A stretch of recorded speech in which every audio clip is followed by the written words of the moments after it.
கிறிஸ்துவுக்குள் மிகவும் பிரியமானவர்களே, இயேசு கிறிஸ்துவின் நாமத்தில் உங்கள் யாவரையும் அன்போடு கூட நான் வாழ்த்துகிறேன். இந்த நாளிலும் தேவன் நம்மோடு கூட இடைப்படுகின்ற வார்த்தை நீதிமொழிகள் 3ஆம் அதிகாரம் 13ஆம் வசனம். ஞானத்தை கண்டடைகிற மனுஷனும் புத்தியை சம்பாதிக்கிற மனுஷனும் பாக்கியவான்கள். Those who find true wisdom obtain the tools for understanding the proper way to live, for they will have a fountain of blessing pouring into their lives. To gain the riches of wisdom is far greater than gaining the wealth of the world. இந்த வார்த்தைகளின் மூலம் தேவன் இன்றைக்கு நம்ம ஒவ்வொருவரோடும் கூட இடைப்பட விரும்புகிறார். இந்த வார்த்தை ஞானத்தை குறித்து சொல்லுகிறதை நம்ம பார்க்கிறோம். அப்போ ஞானத்தை ஒரு மனிதன் கண்டடைகிறவனும் புத்தியை சம்பாதிக்கிற மனிதனும் அவங்க இந்த உலகத்தின் எல்லா விதமான செல்வங்களை காட்டிலும் மிக உயர்ந்த செல்வத்தை அவர்கள் சுதந்திரித்துக் கொள்ளுகிறவர்களாக காணப்படுகிறத பார்க்கிறோம். அப்போ இந்த ஞானத்தை எப்படி ஒரு மனிதன் பெற்றுக்கொள்ள முடியும் அப்படின்னு சொல்லி பார்க்கும்போது நீதிமொழிகள் 9:10 பார்க்கிறோம். கர்த்தருக்கு பயப்படுதலே ஞானத்தின் ஆரம்பம், பரிசுத்தரின் அறிவே அறிவு. The starting point for acquiring wisdom is to be consumed with awe as you worship Jehovah God. To receive the revelation of the Holy One, you must come to the one who has living understanding. அதாவது ஒரு மனிதன் அந்த ஞானத்தை சுதந்திரிக்கணும் அப்படின்னா தன்னை படைத்த தேவனை அவன் பெரிதாக பார்க்க வேண்டும். சூழ்நிலைகள் எதையும் ஒரு மனிதன் பெரிதாய் பார்க்காதபடி தேவனையும் அவருடைய வார்த்தைக்கு மாத்திரம் முக்கியத்துவம் கொடுத்து அவரை மேன்மை பாராட்டி அவருடைய வார்த்தையை மேன்மை பாராட்டுகிற மனிதர்களுக்கு அங்கே ஞானத்தின் ஆரம்பம் உண்டாகிறத நம்ம பார்க்கிறோம்.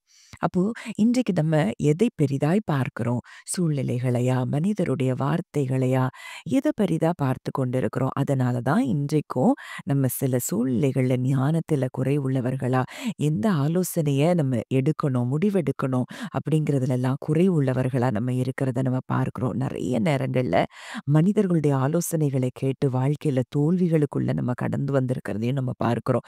இன்றைக்கு தேவன் சொல்லுகிறார், என்னை பார், என்னுடைய மகிமையையும் என்னுடைய வல்லமையோ என்னுடைய ஞானத்திலிருந்து நீ பெற்றுக்கொள். நீ சூழ்நிலையை பார்க்காதபடி என்னுடைய முகத்தை மாத்திரம் நோக்கி பார் என்று சொல்லி அவர் நம்மோடு இடைப்படுகிற அந்த வார்த்தையை நான் பார்க்கிறேன்.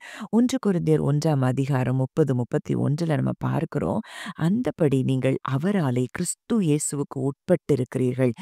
எழுதி இருக்கிறபடி மேன்மை பாராட்டுகிறவன் கர்த்தரை குறித்தே மேன்மை பாராட்டத்தக்கதாக அவரே தேவனால் நமக்கு ஞானமும் நீதியும் பரிசுத்தமும் மீட்புமானார். இன்றைக்கு கிறிஸ்துவே நமக்கு ஞானமாய் நீதியாய் பரிசுத்தமும் மீட்புமாய் இருக்கிறார்னா கொலோசையர்ல நம்ம பார்க்கிறோம். கிறிஸ்து வீற்றிருக்கிற இடத்தில் உள்ளவைகளை மேலானவைகளை மாத்திரம் நாடுங்கள். இந்த பூமிக்குரிய காரியங்கள், இந்த சென்ஸ் ரெல்ம்ல நீங்க ஃபீல் பண்றது, நீங்க கேட்கிற சத்தங்கள், இதை பெரிதாய் பாராதபடி கிறிஸ்துவை மாத்திரம் அவர் வீற்றிருக்கிற இடத்தில் அவர் எதையெல்லாம் செய்து முடித்திருக்கிறாரோ அந்த காரியங்களை நம்ம பெரிதாய் பார்க்க தொடங்கும் போது நம்ம வாழ்க்கையில அவரே ஞானமாய் நமக்குள்ளிருந்து செயல்படுகிறத நீங்க நிச்சயமா பார்க்க முடியும். அப்போ இந்த ஞானம் கொடுக்கப்பட்டவர்கள், இந்த ஞானத்தை பெற்றுக்கொண்டவர்களுக்குள்ள ஆசீர்வாதம் அதே நீதிமொழிகள் 3ஆவது அதிகாரத்துல சில வசனங்கள்ல சொல்லப்பட்டிருக்கிறது.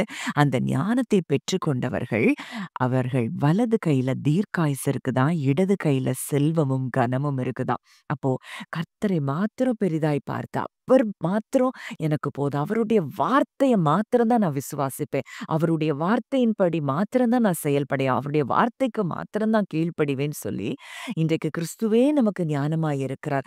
அவர் உட்கார்ந்திருக்கிற மேலானவைகள்ல உள்ள அந்த இடத்துல அவர் எதையெல்லாம் செய்து முடித்திருக்கிறார் என்று பார்க்கிற ஒரு மனிதனுக்கு அங்க தீர்க்காயுசு உண்டாகிறதா, செல்வமும் கனமும் உண்டாகிறதா, அவன் பாதைகள் எல்லாம் சமாதானமாய் இருக்குமா, அது ஜீவ விருட்சம், அது தன்னை அடைந்தவர்களுக்கு ஜீவ விருட்சமாய் இருக்குமா. லைஃப் கிவிங் ட்ரீயா அவன் மாற, ஃப்ரூட்ஸை அவன் சுதந்திரித்து கொள்ளக்கூடிய இடத்துக்கு தேவன் அவனை கொண்டு வருகிறத நம்ம பார்க்கிறோம். அப்போ அந்த வார்த்தை சொல்லுது, நீதிமொழிகள் 3:18 நம்ம பார்க்கிறோம்.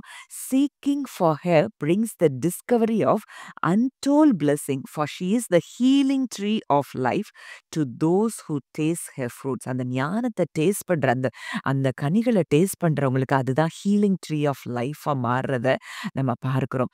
நீதிமொழிகள் 3:21 31 சில காரியங்கள் சொல்லப்பட்டிருக்கிறது. என் மகனே, இவைகள் உன் கண்களை விட்டு பிரியாதிருப்பதாக. மெய் ஞானத்தையும் நல்ல ஆலோசனையும் காத்துக்கொள். அது உன் ஆத்துமாவுக்கு ஜீவனா, உன் கழுத்துக்கு அலங்காரமாய் இருக்கும். நீ பயமின்றி உன் வழியில் நடப்பாய். உன் கால் இடராது.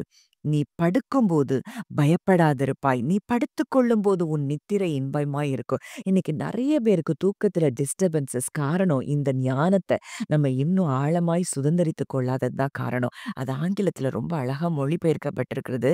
"You will sleep like a baby, safe and sound. Your rest will be sweet and secure." எப்படி ஒரு சின்ன குழந்தை தூங்குறது போல, அதுக்கு எந்த கவலையும் இருக்காது. அதுக்கு அதை கவனிக்க அந்த தாயும், தகப்பனும் இருக்கிறாங்க. எத குறிச்சும் அதுக்கு பாரம் கிடையாது. நல்லா சாப்பிடணும், தூங்கணும். இது மட்டும் தான் அது வேலையா இருக்கும். அப்போ அப்படிப்பட்ட ஒரு பேபி தூங்குறத போல தான் நீ தூங்குவ. You will sleep like a baby, safe and sound. Your rest will be sweet and secure. அந்த ஒரு ஆசீர்வாதத்த தேவன் இந்த ஞானத்தை சுதந்தரிக்கிறவர்களுக்கு தேவன் தருகிறத பார்க்கிறோம். இன்றைக்கு ஞானவான்களாகிய அவருடைய பிள்ளைகளுக்கு அவர்கள் கனத்தை சுதந்தரித்துக் கொள்வார்களா? ஹானரும், ஃபேமும் அங்க உண்டாகிறத பார்க்கிறோம். அப்போ இன்றைக்கு நம்ம யாரை பெரிதாய் பார்க்கிறோம்? எதை பெரிதாய் பார்க்கிறோம்? அவரை மாத்திரம் பார்க்கிறோமா? அவருடைய வார்த்தையின் சத்தத்தை மாத்திரம் கேட்கிறோமா? அவருடைய வார்த்தைக்கு நம்ம கீழ்ப்படுகிறோமா? நிச்சயம் இங்கே சொல்லப்பட்ட அத்தனை ஆசீர்வாதங்களையும் நம்ம சுதந்தரித்துக் கொள்ள முடியும். ஜெபிக்கலாம். நல்ல தகப்பனே, நன்றியோடு உம்மை துதிக்கிறோம், ஸ்தோத்தரிக்கிறோம் அப்பா. இந்த நல்ல நாளிலும் எங்களோடு கூட இடைப்பட்ட உம்முடைய வார்த்தைக்காக நாங்கள் நன்றி செலுத்துகிறோம் தகப்பனே. இந்த நாளிலும் அப்பா, ஆண்டவரே, ஞானத்தை கண்டடைகிற பிள்ளைகளாய், மனிதர்களாய், புத்தியை சம்பாதிக்கிற மனிதர்களாய் நாங்களும் மாற வேண்டும் என்று சொல்லி நாங்கள் விரும்புகிறோம் அப்பா. உமக்கு பயப்படுகிற பயத்தை உடையவர்களாய், உம்மை மாத்திரம் எங்க வாழ்க்கையின் எல்லா சூழ்நிலைகளையும் பெரிதாய் பார்க்க, கிறிஸ்து வீற்றிருக்கிற இடத்தின் மேலானவைகளை நாட, கிறிஸ்து எதை செய்து முடித்திருக்கிறாரோ அதை மாத்திரமே நாங்கள் விசுவாசித்து ஞானத்தையும் புத்தியையும் அடைய தகப்பன் எங்களுக்கு கிருபை தரும்படி ஜெபிக்கிறோம் அப்பா. அதன் வலது கையில தீர்க்காயுசு இருக்கிறத பார்க்கிறோம். இடது கையில செல்வமும் கனமும் இருக்கிறத பார்க்கிறோம்ப்பா. அது சமாதானத்தை உண்டு பண்ணுகிற காரியமாய் இருக்கிறத நாங்க பார்க்கிறோம்ப்பா. அதை அதை சுதந்தரித்துக் கொள்ளுகிறவர் கனமடைவார்கள் என்று சொல்லி நாங்க பார்க்கிறோம். இந்த ஆசீர்வாதங்கள் எல்லாம் இதை கேட்கிற ஒவ்வொருவருடைய தலையின் மேல் வந்து தங்கட்டும் என்று சொல்லி நான் ஜெபிக்கிறேன் அப்பா. கேட்ட வார்த்தையின்படி நாங்கள் எங்களை இன்றைக்கு உம்முடைய சமூகத்துல நாங்க அர்ப்பணிக்கிறோம். இந்த சூழ்நிலையும் நாங்க பெரிதாய் பார்க்கல. உம்மையும் உம்முடைய வார்த்தையும் நாங்க பெரிதாய் பார்க்கிறோம். தகப்பன், எங்களுக்கு இந்த ஆசீர்வாதங்களை நீங்கள் கொடுக்கிறதற்காக நன்றி செலுத்துகிறோம். இயேசுவின் மூலம் கேட்கிறோம் ஜீவனுள்ள நல்ல பிதாவே. ஆமென்.